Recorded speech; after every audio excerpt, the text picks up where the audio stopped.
Universidad de la Cuenca del Plata. Títulos de validez nacional. Facultad de Ingeniería.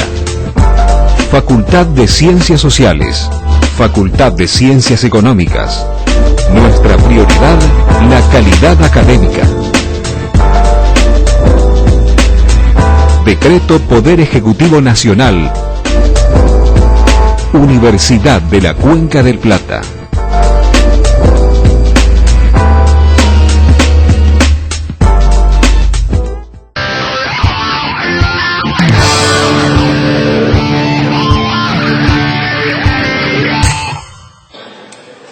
Expediente con despacho de comisión que va a la prensa. Expediente 4487/13. Expediente 4575/13. Expediente 4630/13. Expediente 4666/13. Expediente 4671/13. Expediente 4731/13. Expediente 4741/13. Expediente 4770/13. Expediente 4789/13. Expediente 4818/13. Expediente 4976/14. Expediente 5033/14. Expediente 5034/14. Expediente número 5035/14. Expediente número 5044/14. Expediente número 5051/14 y expediente número 5052/14. Orden del día. Asuntos a tratar con preferencia. Expediente 5062. Señora senadora María Inés Falletti. Señor presidente, esta es una solicitud de informe que pretendemos que el Poder Ejecutivo informe a esta Cámara sobre las obras de infraestructura que se hayan realizado con el porcentaje del Fondo Federal Solidario, conocido como Fondo Sojero, el 70% que le corresponde a la provincia. Sabemos que este es un fondo que ha sido creado por un decreto del año 2009, el decreto 206, que estableció este sistema realmente federal para que las provincias y los municipios recibieran más fondos para invertirlos en infraestructura y ese fondo se forma justamente con las retenciones a la exportación de soja, el 30% de la exportación de soja. Lo que estamos pidiendo es saber qué obras de infraestructura hizo el Poder Ejecutivo durante el año 2013 con ese 70% que le correspondía, que estimamos debe ser el número redondo 240 millones, más o menos, porque son 246 millones los que ingresaron en total, y de esos 346 millones, el 30% hasta ahora le corresponde a los municipios y el 70% a la provincia. Lo que queremos saber es qué obras hizo el Poder Ejecutivo, en detalle, presidente. O sea, estamos solamente pidiendo cuánta plata gastó, queremos saber en qué municipios se hicieron esas obras, qué obras se hicieron, qué plazo de finalización de obras tienen. Esta es una información, en primer lugar, como toda la información que debe regir en la administración pública, que tenemos que tener acceso no solo los legisladores, sino cualquier ciudadano. Pero en particular en este tema, que en los últimos días y tal vez incluso estas últimas semanas ha estado muy en la picota de los debates políticos, creemos que debemos empezar por este punto. Saber qué hizo el Poder Ejecutivo con ese 70% para que este Poder Legislativo pueda ejercer su potestad y su obligación de contralor. Así que solicito si me acompañan los señores legisladores para que sea aprobado este informe y ojalá sea contestado pronto por el Poder Ejecutivo y no queden allí los informes que pedimos sin respuesta. Presidente. Gracias, señora senadora. Señor senador Noel. La bancada oficialista va a acompañar. Creemos que es bueno que haya transparencia, si quieren, minutosamente bastada. Y queremos hacer un anuncio también. El presidente del INVICO va a venir al recinto a explicar qué se hizo con la planta que cumplieron con Nación y qué se hizo con la planta que no vino de Nación en el cuadro compartido de provincias. Y vamos a invitar al interventor del INVICO que venga a hacer una explicación de todos estos últimos años de gestión y la relación Nación-Provincia en este tema de vivienda, aparte. Así que vamos a acompañar a tratar eso. Gracias, señor senador. Sí, señora senadora. Nada más un pedido frente a esta primicia que nos dio el senador Real, ya que va a venir el interventor del INVICO, antes incluso de que esté sometido a consideración de esta Cámara el proyecto de resolución que yo presenté, que no es la primera vez que lo presento, para que el INVICO traiga a esta Cámara, a la Cámara Legislativa, el informe sobre la aplicación de los fondos FONAVI que está establecido por la ley de creación del FONAVI y por la ley provincial de creación del INVICO. Entonces ya que va a venir, si pudiera traernos esos informes que en realidad queremos que venga nunca los recibió jamás en no, va a venir con un PowerPoint y va a venir con las 3 columnas de ingreso. Usted sabe que el FONAVI tiene un índice de coparticipación de 4,86 para el INVICO. Los fondos del Plan Federal que tenían que venir y no vinieron hace 5 años y fueron a otras provincias, incluido a ONG sociales intermedias desviando fondos de la provincia, y los costos que significó que esa plata no venga en el Plan Federal, que usted sabe que el automático viene siempre, por eso algunos se confunden. Lo que no viene siempre son las partidas presupuestarias del presupuesto nacional establecido para vivienda en el Plan Federal, que después queda a criterio de la desviación de fondos. Pero todo eso queremos que venga, y también cuánto se recauda en corrientes por el tema INVICO y qué política social tiene el gobierno en este tema. Gracias, señor senador. Ponemos a consideración entonces en general aprobado, artículo primero aprobado, artículo segundo en reforma, en resolución se harán las comunicaciones correspondientes. Se encuentra reservado el expediente 5017, proyecto de ley presentado por varios senadores del Frente para la Victoria, por el que se establece el destino de fondos obtenidos de operaciones de crédito público para obras energéticas. A consideración en general, aprobado, artículo primero. No, discúlpeme. Le pido disculpas. Eso hemos conversado recién. Vamos a pasar nuevamente a comisión. Es un tema técnico que necesitamos, ustedes saben que es después de las elecciones y del resultado electoral nacional y provincial, mágicamente empezó a revertirse lo que se llama el diálogo nación-provincia en términos institucionales. Esto ha mejorado de alguna manera o revertido la tendencia, lo que implicaba lo que estábamos hablando antes, y me parece que necesitamos, nos pidió el ministro de Economía, a efecto de definir un esquema, este corsé, resolverlo en pocos días más que lo que pedí y me habría concedido la bancada. Gracias, señor senador. Sí, señora senadora Pacheco. Presidente, en primer lugar quiero aclarar que no se trata de que haya incumplido con la palabra de la que conversamos con el senador Real. Simplemente no pedí yo la palabra para solicitar esto que ahora está diciendo el senador Real, de que esto vuelva a comisión y que querían unos días más, porque pensé que lo iba a decir. Cuando no dijo nada y ya pasó, pensé que cambió de idea, entonces fantástico sería. Pero de buena leche, como dice el Real, ¿no? De buena leche. Lo que pasa es que de buena fe se hace daño. Ponemos a consideración entonces regreso a comisión del expediente 5017. A consideración, aprobado, vuelve a la comisión correspondiente, a la Comisión de Hacienda y Obras Públicas. Asuntos a tratar. Expediente 5803. Honorable Cámara de Diputados remite en revisión proyecto de ley por el que se declara el 21 de agosto como el primer día del sello postal argentino. Este expediente cuenta con el despacho número 21 de la Comisión de Educación y Cultura.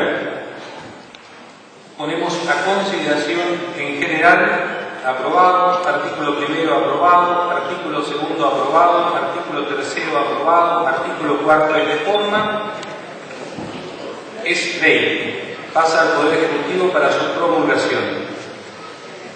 Se encuentra reservado el expediente 5001/14, proyecto de ley presentado por la senadora María Inés Falletti sobre el Código Procesal Penal de la provincia de Corrientes. Señora senadora Falletti. Señor presidente, hay un primer punto que debe quedar aclarado. Es importante para mí que quede aclarado, porque tal así como se ha leído en la carátula del expediente, aparece como que es de mi autoría este proyecto. Materialmente sí, yo lo he presentado con mi firma, pero de ninguna manera esto significa que me estoy acordando la autoría de un trabajo realmente de mucha responsabilidad, con mucha capacidad, con mucha tenacidad y con mucha paciencia, de un grupo de profesionales del derecho que han hecho de este tema una causa por la que han peleado, por la que han concurrido a ambas cámaras legislativas cada vez que se les ha llamado, se les ha pedido que nos auxiliaran en cuestiones que podíamos entender, en cuestiones en que a veces se planteaba alguna modificación. No puedo dejar de destacar y que quede esto en absoluta claridad. Este trabajo, este proyecto, es el fruto de la responsabilidad que ha puesto, en primer lugar, el grupo de INESIF Corrientes, que fueron quienes primero redactaron un anteproyecto que fue llevado al Superior Tribunal de Justicia. Entre esas personas estaba la doctora Rita Pereira, estaba el doctor Pablo Alegre, la doctora Ramírez Somers, el doctor Blanquita Valle no estaba originalmente, no quiero olvidarme de nadie. Bueno, principalmente ellos tres, la doctora Ricamí, la doctora Ramírez y el doctor Alegre fueron quienes nos abrieron los ojos, nos convencieron, nos explicaron por qué era necesario que avanzáramos con él. Y le decía que ese anteproyecto fue entregado por el INESIF Corrientes, fue presentado al Superior Tribunal de Justicia. Y en ese sentido, si hay una persona a la que debo recordar, reconocer y de alguna manera dejar a salvo su hombría de bien, su responsabilidad en el ejercicio de la magistratura, porque muchas veces es olvidado y a veces ha sido maltratado injustamente, es el doctor Carlos Rubín, expresidente del Superior Tribunal de Justicia, que fue el que primero envió todo el Superior Tribunal de Justicia, representado por el doctor Carlos Rubín en su momento, envió este proyecto elaborado por el INESIF compartiendo esa convicción de la necesidad de un nuevo Código Procesal Penal a esta legislatura. Y no solo que lo envió, sino que también cada vez que fue debatido en comisiones este tema, el doctor Rubín estuvo presente en ambas cámaras cuando se le ha pedido que venga a ayudarnos a entender cosas que no todos entendemos. Así que, en primer lugar, estoy haciendo este reconocimiento a personas a quienes le debo que me hayan inculcado esa causa por la que venimos yo acompañándolos desde el año 2004, que fue la presentación de ese primer proyecto. Creo que todos tuvimos la conciencia desde el primer momento que no iba a ser una tarea fácil, que no iba a ser una tarea rápida, que significaba un cambio rotundo en el sistema procesal penal después de 40 años de haberse sancionado el código hoy vigente, y que obviamente requería de un amplio debate, no solo hacia adentro de las cámaras legislativas, sino sectores que tienen que ver y que en definitiva van a ser los operadores de este código. Incluso hemos hecho audiencias públicas. En un primer momento la senadora Rodríguez no me va a dejar mentir. Este proyecto ingresó en el año 2004, fines de 2004, y en febrero del 2005 estábamos haciendo la primera audiencia pública en este recinto, donde podían participar todos, incluso no solo operadores del sistema judicial, sino cualquier ciudadano que quisiera venir. Participaron los colegios de abogados, colegios de magistrados, funcionarios judiciales. Sí, abogados individualmente, así es. Realmente una muy buena experiencia en la que tratamos justamente de eso, de ver nosotros los legisladores qué concepto había de esta cuestión en todos quienes van a tener que ser los que en definitiva apliquen este nuevo sistema. Y además pública para que los ciudadanos también supieran qué se está haciendo adentro de las cámaras. Y bueno, ahí empezó este derrotero. Lamentablemente no siempre hemos podido avanzar. Seguramente, y hoy visto a la distancia, fueron necesarios estos 10 años para que llegáramos a un consenso, tal vez no en el 100%, pero sí el consenso suficiente para que esta vez sea la vencida, para que podamos lograr que comencemos, en realidad que sancionemos este código, porque esto también hay que dejarlo claro, ¿no? A veces se pone en cuestión otras cosas que deberían estar después como que deberían estar primero. Por ejemplo, muchas veces se ha dicho, bueno, el tema presupuestario. Es cierto que es un tema que hay que tener en cuenta, no tal vez en la magnitud que a veces se puede pensar a partir de que este sistema entre en vigencia. No es que debe crearse muchísimos órganos judiciales nuevos, no más de lo que se necesiten tal vez con el actual sistema, porque al transformarse distintos órganos judiciales o del Ministerio Público, va a haber una reasignación de funciones que se va a facultar a quienes tienen la competencia que se reasignen funcionarios, empleados, insumos materiales, etc. Así que tampoco es tanto, pero sí es un tema. Pero el punto es que me acuerdo que en aquella audiencia, porque ya un paréntesis, por ahí parece que solo los legisladores somos los responsables de que esto no haya avanzado tan rápido. Por lo menos en ese momento, y con honrosas excepciones, y por supuesto de quienes eran los defensores, desde el seno del Poder Judicial, es donde más resistencia tenía. ¿Es así? Así es, gracias.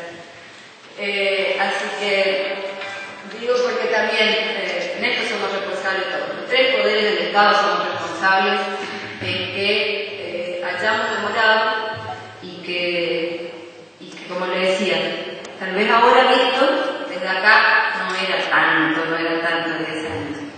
Pero el tema es así, no podemos pensar en lo que vamos a necesitar de presupuesto si no tenemos primero la norma legal en la que se va a basar toda este cambio, este nuevo sistema procesal penal, que a partir de que sepamos, o sea, a partir de que esté sancionado este proyecto, recién a partir de ahí se pueden hacer las previsiones de cómo vamos a ir teniendo que aplicar los fondos, los nuevos que se apliquen y los que ya están hoy asignados al Poder Judicial, como decía, se van a reasignar, pero necesitamos empezar con esto.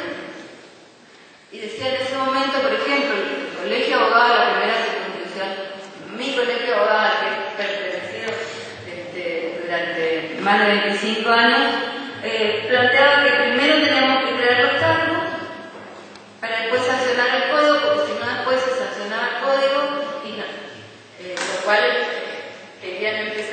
por atrás lo que debía empezarse por adelante, qué cargos íbamos a crear si no teníamos sancionado el código, donde íbamos a ver qué cargos necesitaban. Así que bueno, fue toda una larga historia en donde todos estos operadores judiciales, colegio de abogados, colegio de magistrados, abogados, litigantes en el fuero penal, fueron concientizándose y admitiendo la necesidad de esto. Siempre cuesta, presidente. Los grandes cambios en cualquier tema cuestan. Y en este tema de los sistemas procesales en Corrientes parece que ha costado más que nada, porque, digo, es una deuda que el Poder Legislativo tiene con la sociedad de Corrientes. En el sistema procesal penal, el gran primer cambio se dio en el año 71 bajo el gobierno de Jara. En el sistema procesal civil, el gran cambio del sistema procesal se dio durante una intervención federal. O sea que parece ser, o parecía ser, y espero que ahora demostremos que no es así, que el Poder Legislativo funcionando en el ámbito propio del sistema democrático no podía lograr sancionar normas que significaran profundos cambios en la justicia, en la función de impartir justicia y en el servicio de justicia. Entonces creo que es una deuda porque si bien en el año 71 Corrientes fue pionero, la provincia de Corrientes fue una de las pioneras en pasar al sistema inquisitivo puro al sistema mixto, esto es de incorporar una parte en una parte de la etapa del juicio, la oralidad, y hoy estaba conversando con el doctor Alegre porque no tenía buen exacto recuerdo del primer juicio oral que se hizo en la provincia después de la sanción de ese código en el 71, que se había puesto a recordar al doctor Alegre que se hizo acá en la legislatura. O sea, tampoco estaba previsto y todo tenía un presupuesto y todo estaba funcionando, ya teníamos una sala de debate. Cuando se puso en vigencia y se hizo el primer debate, fue en este recinto, porque no había otro lugar, y me recordaba que fue el caso de un hurto a una pelota, y ese es el primer caso, y que resultó condenado en la casa. Después hubo un juicio muy resonante por la trascendencia que tuvo en la sociedad, que fue por el homicidio del doctor González Cabaña, no me acuerdo el nombre. Que también fue el primer juicio oral más trascendente por la publicidad que tuvo, porque uno de los profesionales que intervinieron, que vino como defensor de los hermanos Gómez, que eran los acusados, fue el doctor Leguía. Así que, digo, creo que es importante recordar toda esta historia y como les decía, que salga del Poder Legislativo una norma que por allí no puede llegar a interpretarse desde el ciudadano que no está atento ni escucha las sesiones del Parlamento correntino, ni está atento a lo que dice el Colegio de Magistrados, el Colegio de Abogados, pero que sí es a quien está destinado todo el servicio de justicia. Entonces, yo me acuerdo cuando la Intervención Federal aprobó un decreto de ley, el nuevo Código Procesal Civil, un código que trataba del siglo antepasado en la provincia de Corrientes, y que me acuerdo que en ese momento muchos colegas alzaron su voz diciendo que cómo era posible que vengan los cordobeses a dictarnos un código procesal. Y realmente,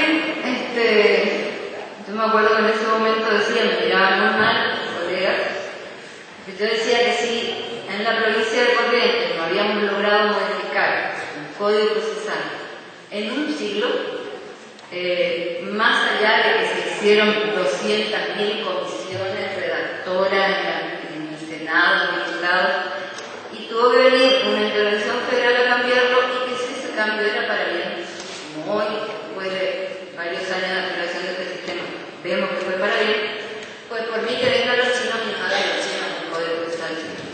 Obviamente que exageraba con el ejemplo, presidente, pero digo, ¿no? Esto demuestra a veces cómo los correntinos parece que denostamos todo lo que pueda, la experiencia que pueda venir de afuera. Hay muchas cuestiones por las que podemos criticar esa intervención federal, pero en este tema era importante para Corrientes que alguien lo cambiara. Y si el Poder Legislativo no lo podía hacer, es una deuda del Poder Legislativo. Y lo mismo pasa con el Código Procesal Penal. Yo no voy a abundar en las cuestiones técnicas, específicamente técnicas de este código, porque en primer lugar no soy una experta.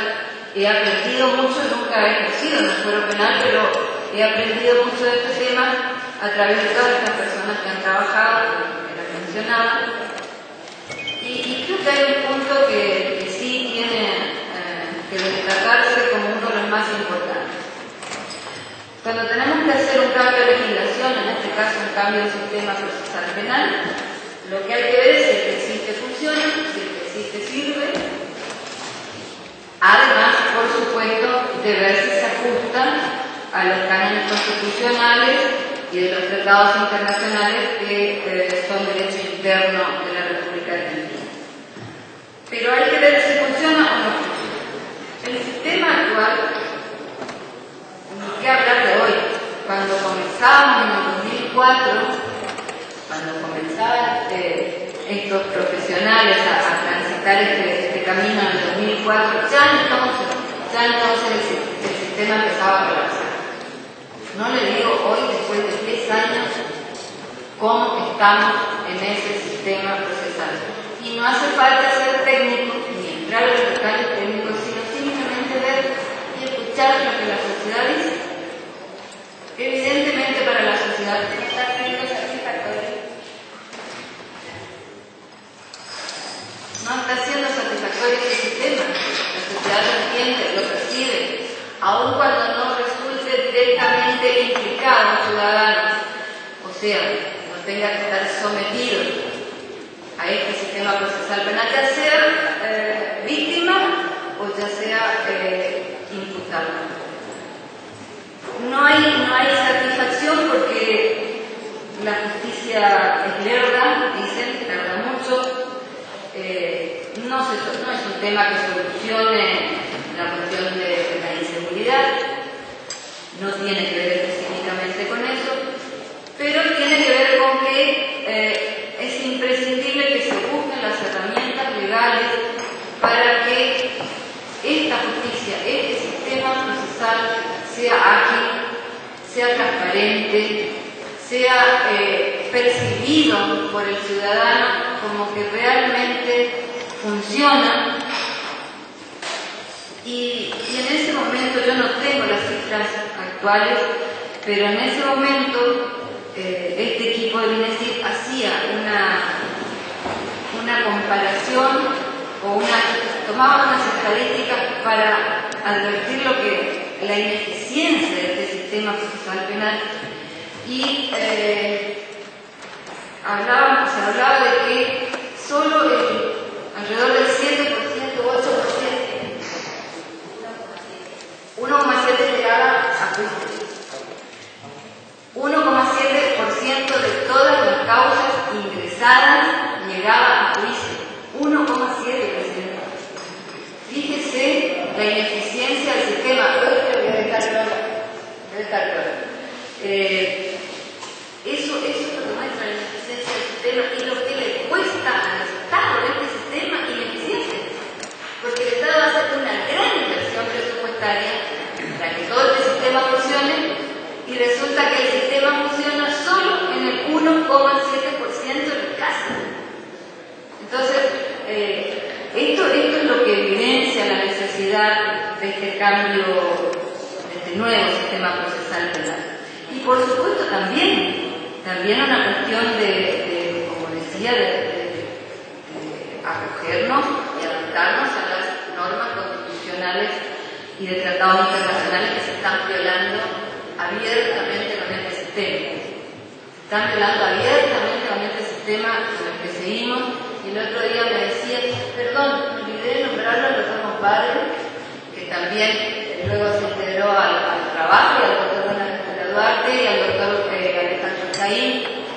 Y hablando del doctor Montpadre, me decía, estamos realmente en una situación tan grave que si los colegas que trabajan en el fuero penal empezaran a plantear a la nulidad de todo un proceso, no de un acto procesal, de todo un proceso, porque desde el inicio de ese proceso se violaron garantías constitucionales, presidente, este sistema colapsa mañana. Este sistema colapsa mañana. Esa es la urgencia que tenemos de avanzar en esto. Esta es la urgencia.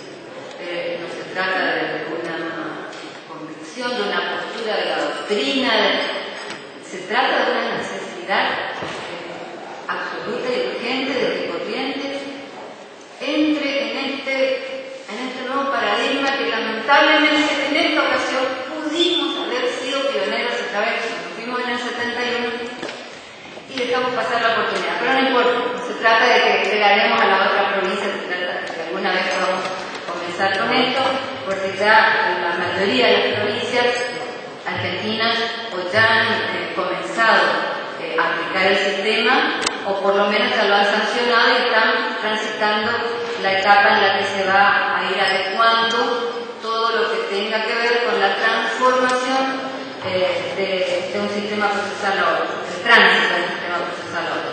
La provincia, la última que empezó a aplicar el sistema que fue sancionado, creo que en el 2007-2008 en Santa Fe, y este año, en febrero o marzo, comenzó a regir en la provincia de Santa Fe este nuevo sistema procesal. Y así, entonces, muy intenso, pero sí destacar que a partir de este nuevo sistema procesal penal que va a ser sancionado, ¿cómo lo van a poner preso a ciudadano?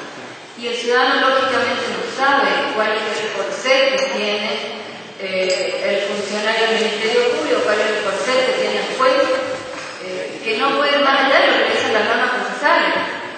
Entonces, solamente poniéndose el ciudadano en los zapatos del juez, cuando el ciudadano tenga que estar sentado donde está sentado el juez, para decidir sobre la libertad o la restricción de la libertad de una persona, ese ciudadano va a entender cuáles son los límites para juzgar a un párrafo. Y entonces se va a cortar esa brecha tan inmensa que existe hoy entre la sociedad y la justicia. Este es un punto, reitero al juicio por jurado, no me voy a extender, pero sí es uno de mis grandes anhelos, y vamos a insistir, vamos a llegar seguramente, quizá requiera otros varios años para que tomemos la conciencia, nos convenzamos y en el debate logremos avanzar en el sistema por jurado que mejor nos parezca o que más le convenga al sistema procesal. Así que, en suma, señor presidente, siento que hoy estamos cumpliendo, en mi caso y en el caso de otras senadoras que antes fuimos diputadas, en mi caso por tercera vez votando este proyecto, y realmente aspiro a que esta vez sea la vencida, que podamos comenzar, porque también hay que dejarlo claro. No se trata de que mañana, si hoy este Senado le da media sanción y la Cámara de Diputados, ojalá Dios quiera, avance prontamente y sancione esta ley, no va a empezar a regir el otro día. Es imposible que empiece a regir el otro día, por más que queramos. No es una ley que puede entrar en vigencia inmediatamente el otro día, porque justamente tratándose de un nuevo sistema procesal, esto también, pero no lo dije, pero hay que recalcarlo, no se trata de un parche, de una reforma, es un nuevo Código Procesal Penal. Un nuevo Código Procesal Penal que viene también a solucionar y a suplantar lo que hoy tenemos, que ya no es un código. El Código Procesal Penal que tenemos hoy ya no es un código porque ha perdido toda sistematización, todo método, que son las notas características de cualquier código. Porque se le han hecho tantas reformas que no siguieron de ninguna manera el método y el sistema con el que fue concebido. Entonces, creo que esta es la oportunidad que tenemos. Sé que hay muchos puntos en los que no podemos o no hemos logrado total convencimiento en este consenso que se ha buscado todos estos años. Yo misma hay puntos en los que no estuve totalmente de acuerdo cuando se trató en el año 2012 en este Senado algunas modificaciones que se hicieron, pero esas modificaciones en definitiva surgieron de conversaciones y de búsqueda de consenso, y sobre todo, presidente, lo que me tranquilizó de alguna manera, por más que no compartiera a lo mejor un determinado artículo, un determinado punto, que cualquier modificación que se hizo con el asesoramiento de esta originariamente comisión redactora, porque ellos son los que le han dado ese método y ese sistema psicológico. Y cualquier cosa que nosotros pudiéramos poner, por más que tuviéramos razón y coincidiéramos, tenemos que hacerlo de esa forma, así se hizo, porque con cualquier mala incorporación, aunque fuera en un lugar donde no debe estar de alguna modificación, podemos romper ese sistema. Así que decía, yo misma he votado algunas modificaciones con las que no estaba de acuerdo, pero lo importante es que avancemos. Habrá tiempo, y esto es lo que está previsto en una de las cláusulas transitorias, como decía, para la entrada en vigencia. En lo que hemos coincidido es en que entre en vigencia a los 6 meses en la tercera circunscripción judicial, a los 2 años en la segunda circunscripción judicial y a los 2 en la segunda y a los 5 años en toda la provincia. Creo que es el último dictamen de la comisión que se recuerda. 6, 3 y 5. 6 meses, 3 años y 5 años. Sí, ahí no había quedado los. Bueno. De todos modos es absolutamente considerable que nos demos esos plazos en todas las provincias donde ya se rige el sistema. Se ha hecho, sí, gradualmente, porque no se puede hacer de un día para otro, y siempre es conveniente empezar por circunscripciones más chicas, y esto es lo que se está planteando en estas cláusulas transitorias, que además prevén la conformación de un equipo de trabajo, una comisión interpoderes con representantes del Poder Ejecutivo, del Poder Legislativo y del Poder Judicial, que va a ir monitoreando la transición, va a ir trabajando en conjunto con las normas que necesiten ser dictadas a partir de la sanción de esta ley para ir poniéndola en vigencia. Hace falta una ley de transición, hace falta adecuar la ley del Ministerio Público, hace falta adecuar el sistema procesal penal de niños, niñas y adolescentes. Hace falta adecuar toda la otra legislación que va a tener que atenerse a este nuevo sistema procesal penal. Así que, presidente, le dejo al senador Real, que nos contó que estuvo estudiando muchos temas y quiere detallar algunos aspectos técnicos, específicamente técnicos, pero por último quiero graficar algo y que seguramente habrán escuchado, que este sistema implica dejar la cultura del expediente. Y dejar la cultura del expediente quiere decir por ahí a veces no nos imaginamos qué significa esto. Pero yo buscando así en estos días un ejemplo, encontré el caso de, seguramente eran de casos más paradigmáticos, pero encontré el caso del asesinato del cineasta Nossi.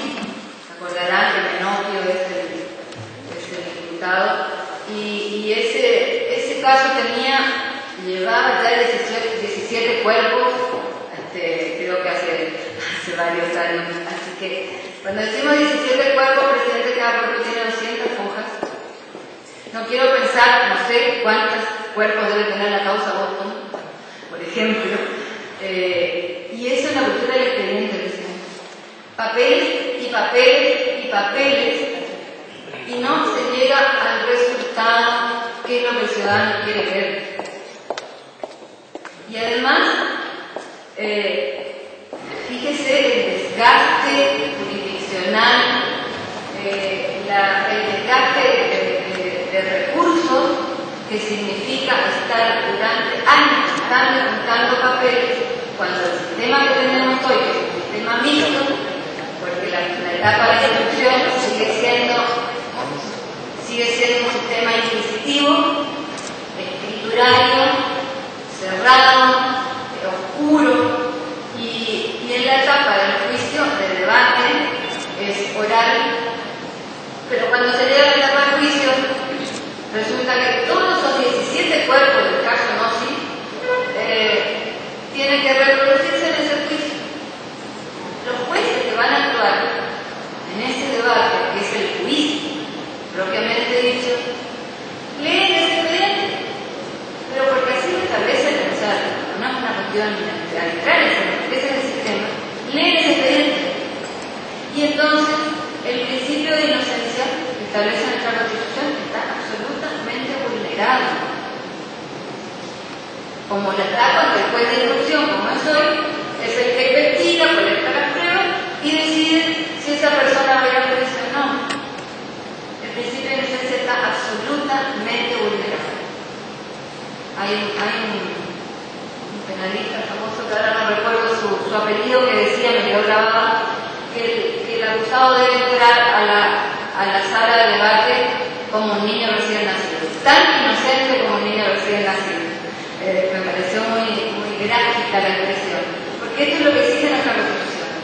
Bueno, eso hoy no se da, eso se está violando permanentemente, y todos esos 17 cuerpos vuelven a ser leídos, toda la prueba se tendría que ser por el debate.